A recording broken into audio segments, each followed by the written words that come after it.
Okay, this isn't breaking news, but this is from me to you, Hal, and Brian Cashman and the rest of the Yankees brass on behalf of a lot of frustrated Yankees fans. Okay, we've been patient for a while, and we've listened and we've trusted you, and this offseason is made pretty clear. You know, and you said that you wanted to be aggressive, and you got under the threshold of $210 million with the intention of spending, and nothing's happened. Now, there's still a ways to go. Obviously, it's only 2 days in, and I get, you know, some of these free agents were massive overpays, like Semien and Seager and the rest of them, but there's a lot of value guys out there right now, okay, who could be good additions to the Yankees, like a Chris Taylor, like a Eddie Rosario, like an Andrew Chafin for the bullpen. Carlos Rodon will probably be a good addition to the rotation, okay? And there's other people, and I'm sure you're investigating trades and whatnot, but, like, you mean to tell us that you know you're the richest franchise in baseball by a mile, and you couldn't even, you're not bringing in anybody at all? And it doesn't have to be these big names, but role players too. You know, keep in mind, when these big names come off the board, teams are going to pivot really quickly to the role players, and they're going to come off the board quickly too. And if you haven't done anything at all, where are you going to be? Left twiddling your thumbs. The Texas Rangers just added 2 shortstops to their roster. You don't even have one on the Major League roster. And what do we have left? Carlos Correa and Trevor Story. Okay, they're both right for the taking, obviously. But if the fact is, if you don't want to spend $300+ million on Carlos Correa, and everybody knows he's going to get it, then just say it. Okay, just say we're not in the market to spend that much money on a shortstop. Pivot to Trevor Story, get him, and get some other players. Fill a bunch of holes. Spread the money out, because you do have multiple holes to fill. Okay, and that's the fact. But this inactivity and this, you know, we're at the point where we don't really believe you guys, and that's an issue. Like, you took advantage and got under the threshold for what reason? To pocket more profits? Like, what are you guys doing?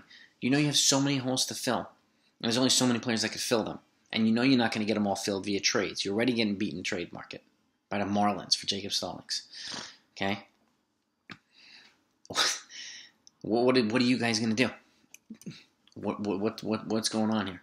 Like, are you gonna pass on from Story? Are you gonna pass Correa? Are you gonna pass on from Rodon, or not do anything? That you need a number 2 starter. You need a shortstop. We're gonna rely on Hicks. If you're gonna rely on Hicks, then just say it. Okay, just say it. There's some other guys out there that are still available. Yes, we understand that, but if you're not even gonna spend the money to fill in role players right now, then what are you guys doing? What are you guys doing? Get some of these things taken care of. And again, you guys are swimming in money, and you're not doing anything. Jose Peraza on a minor league deal, that's not going to make you any better. Okay? And other teams, Texas Rangers got better. Okay? Seattle Mariners got better. Robbie Ray could have been a great value here. 5 years, 115. I mean, are you even trying for these guys? Making a bold offer, like Cashman did say, yeah, I had a bunch of offers out. What kind of offers? Offers that you know they're going to say no to, just so you could say, well, we had offers out. What are you guys doing?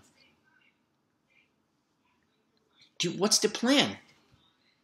Unless you have something up your sleeve to get a Matt Olson and a Sean Murphy or something like that, then so be it, and I hope you get it.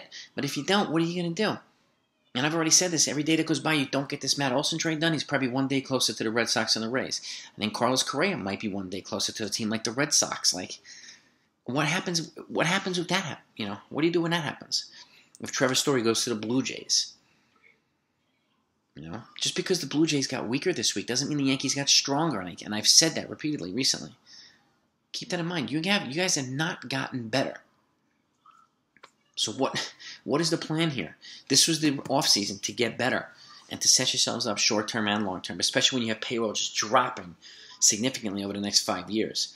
You could have brought in guys, and I understand you want to have some prospects here and you hopefully utilize them, but if you're not, then what's the point of holding prospects? You guys hardly give these guys opportunities anyway. Move them if you're not going to play them in trades for teams that want them and are willing to give the pieces that you guys need. That's the question we have for you. What the hell are you guys doing? Please tell us or do something.